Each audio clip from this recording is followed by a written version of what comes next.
today what we're talking about is graphing the co-functions. Okay, that includes y equals tangent, y equals cosecant, y equals secant, and y equals cotangent. Okay, we looked at the standard curves yesterday, and the standard curves we put down on our graph. We've got a standard curve of tangent, secant, we have a standard curve of cosecant, and of cotangent. So what we're going to do today is we're going to modify these. We're going to change them, okay? So the first thing I'm going to do is take a look at tangent. So when I do these, I'm going to take my really good notes I took yesterday and take a look at what tangent looks like. So tangent, the standard tangent curve looks like this. Has asymptotes at pi halves and negative pi halves. It goes through 0, 0. At pi force it's 1, and at negative pi force it's at negative. Wait, why are the asymptotes at pi halves? Okay, really good question. So if I look at tangent, what's the tangent value of pi halves? It's undefined. So that's where you divide by 0. Oh, so, Right, and the same thing, you ready? Negative, go to negative pi halves, right? It'd be negative 1 divided by 0, undefined. So you put your asymptotes where you divide by 0, okay? Put your asymptotes where you divide by 0. So the difference, though, on this particular one is we've got a tangent of 2x. So the way we find our new period is we always took our standard period. Our standard period was pi. It's different. It's not 2 pi. But with tangent, our standard period is pi. As you can see, the width is only pi wide. Okay, so we take our standard period and we divide it by our frequency. Okay, that number is called my frequency.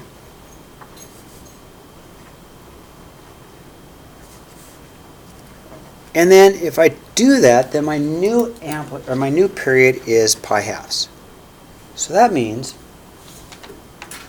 this graph is going to be squished, because instead of going from negative pi halves to pi halves, or a period of pi, in this new graph, we need a period of pi halves. So what we're going to do is just bring everything in and make it smaller. Okay, so what I'm going to do then on my asymptotes is actually put them at pi halves, no, pi fourths. So let's go ahead and put pi halves, pi, negative pi halves, and negative pi. And I'm going to very lightly sketch in, very, very lightly sketch in my old asymptotes. Don't do this, just watch, okay? Because I'm going to erase this, okay? So this is where my asymptotes used to be. And it's a spread of pi, because my standard period is pi. What I'm going to do, though, is I need my graph to be pi halves wide. So to be pi halves wide, I bring the whole thing in. And my new asymptotes are going to be here at pi fourths and negative pi fourths, all right? So my new asymptotes are going to go here.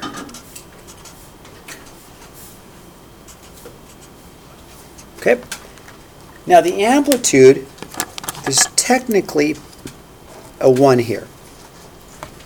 If I look at what I did, 1, 2, on my standard curve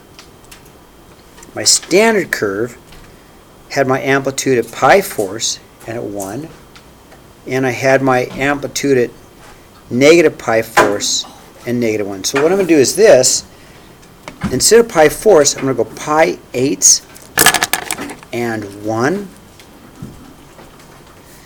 negative pi eighths and 1, and it goes through 0. So my new curve looks like this. Now we're going to add one more thing. The one thing I'm going to add is the fact that because I have a frequency of 2, I want 2 graphs. Frequency of 2, let's graph 2 of them so we can see 2 of them. So I'm just going to take this pattern, this graph, and just repeat it. That's all. So just to get to them, just take this graph and move it over because it's called periodic. Periodic means it comes over and it happens over and it happens over and it happens over and over again. So let's just take this graph then and just repeat it. So I'm going to put the other asymptote here at 3 pi fourths. And my graph is going to go through at pi halves. And there I have it. I have two tangent graphs in the space of 1. I have two tangent graphs in the space of 1. I have a frequency of 2, so I need to put 2 in the space of 1. Thumbs up? That's Kind of crazy, isn't it? yeah. Yeah. Okay, number 2. Okay, so I've got a cotangent. So the first thing I want to do is take a look and see what cotangent looks like. So I go to my notes from yesterday, and this is what my cotangent looks like, okay? The period, the standard period of cotangent is pi. Okay, so standard period is pi. So my frequency is 1. So I'm not going to change my period at all, okay? So my frequency, there's a 1 in here. So my frequency is 1. So I'm not going to change the width at all. So the width I have here for cotangent will be the exact same width. I just want one curve within the space of 1. So again, I want one curve within the space of 1, so I'm going to keep my width exactly the way it is. So let's go pi halves. Let's go pi. Let's put my asymptote here at pi and my other asymptote at 0. So all I'm doing is going to take my curve here and draw it exactly the same width. The only thing that's going to change though is this 4. Now it's weird because you don't really have an amplitude, but it's going to be 4 times as tall. So if the amplitude is 4 times as tall, let's look at my original graph. So I'm going to take this value here at 1 and I'm going to stretch it. So this 1 goes all the way up to 4. And this negative 1 here stretches and goes all the way down to negative 4. So my amplitude here, and I'm probably going to go by 1s to make it fit better. 1, 2, 3, 4, negative 1, negative 2, negative 3, negative 4. And so I'm going to get my amplitude at 4 and my amplitude at negative 4. So I'm just doing a stretch. The graph looks like this. That's all. So it did not change its frequency or its period. The width is the same width. The only thing that changed is I did a stretch, a vertical stretch by 4, so I stretched it up to 4 and down to negative 4. Thumbs up. So everything depends on having the standard graphs, right? You've got to have the standard graphs, otherwise it's really difficult to do, okay? Yep, I will. I'll leave it there. Yep, absolutely. We've got plenty of time.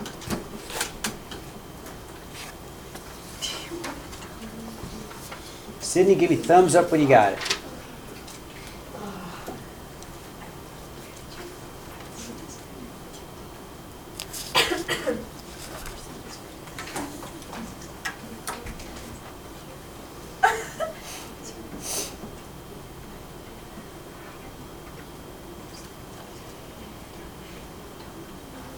Okay, all right, turn the page, okay? Number 3.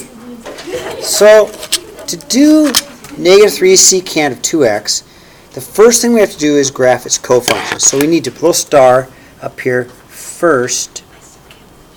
Let's graph y equals negative 3 cosine of 2x, all right?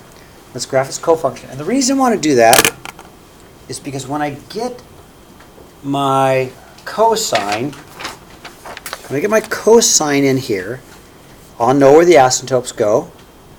They go at the zeros. And I'll know where my loops go. So we're going to graph cosine first. So if I have to graph negative 3 cosine of 2x, first of all, let's go and make it positive 3, negative 3, because my amplitude is 3. So I know I'm going to go up to 3, down to negative 3. Okay, that's the first thing I'm going to do.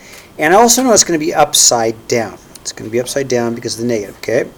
So it's going to be upside down.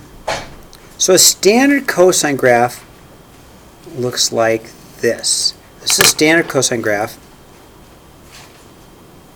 except for we're going to draw ours upside down like this because of the negative, okay?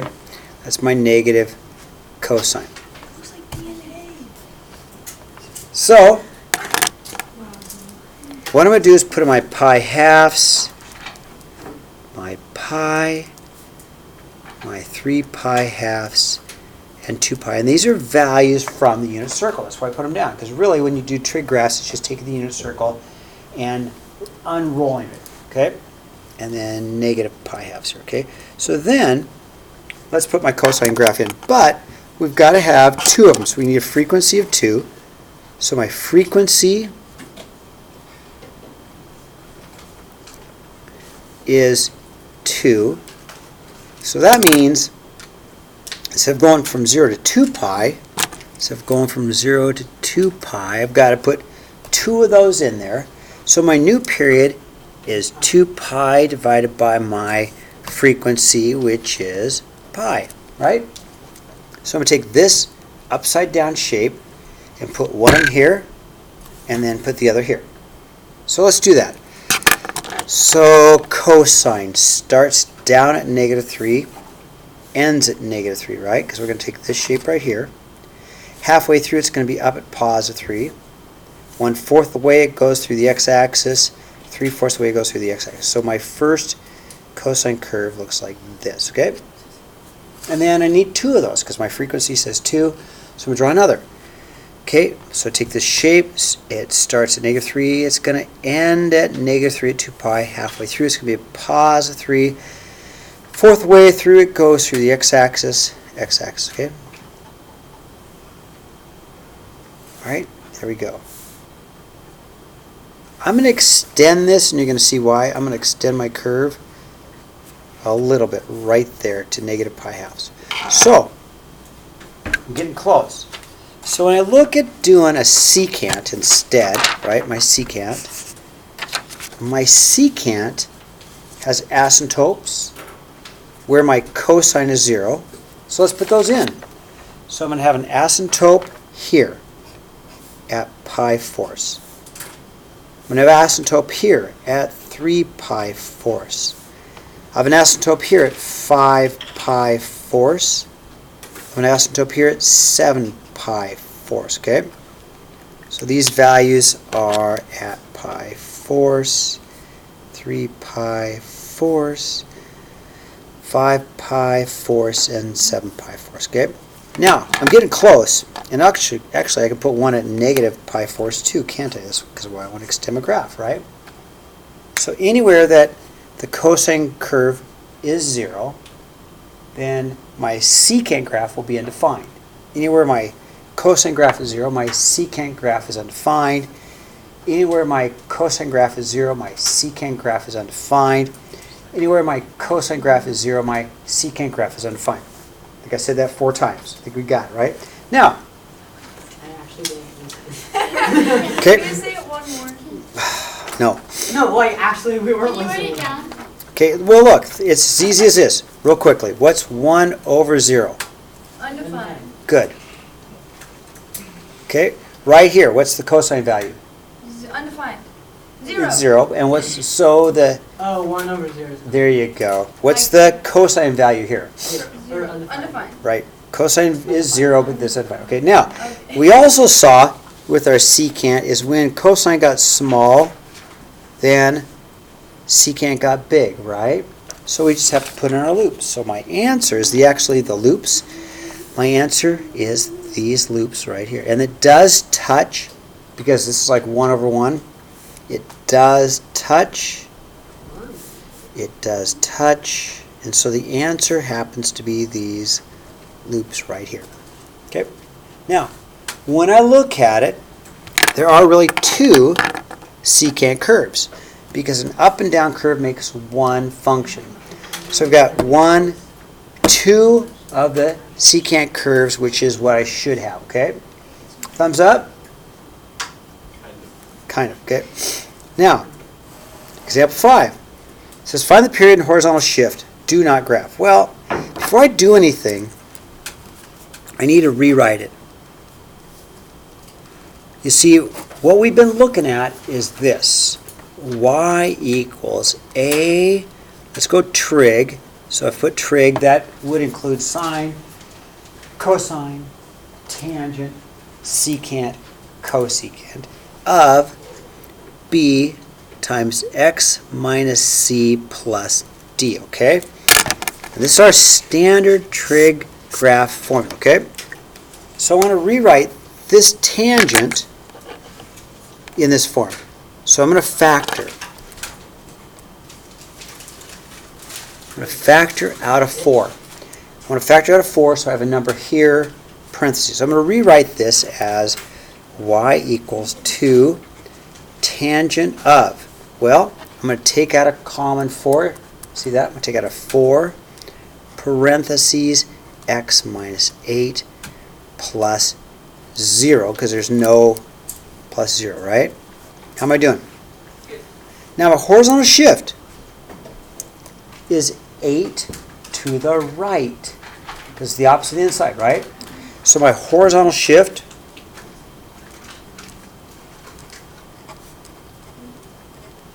is 8 to the right, okay? And my period. So my period. So if I look at tangent, my standard tangent, right? If I get out my standard tangent graph, and it looks like this. The standard period of tangent is pi, right? So if I want the period, what I call the new period, we take our standard period, which is pi, and we divide it by the frequency, which is 4. So my new period would be pi 4s. Okay? And that would be how big the graph is. Okay, now, before we do homework, I don't mind making it a shorter day. I was thinking about teaching 2 things today, and I just know better. I just know how that goes. I just know better. But what we can do is this. First,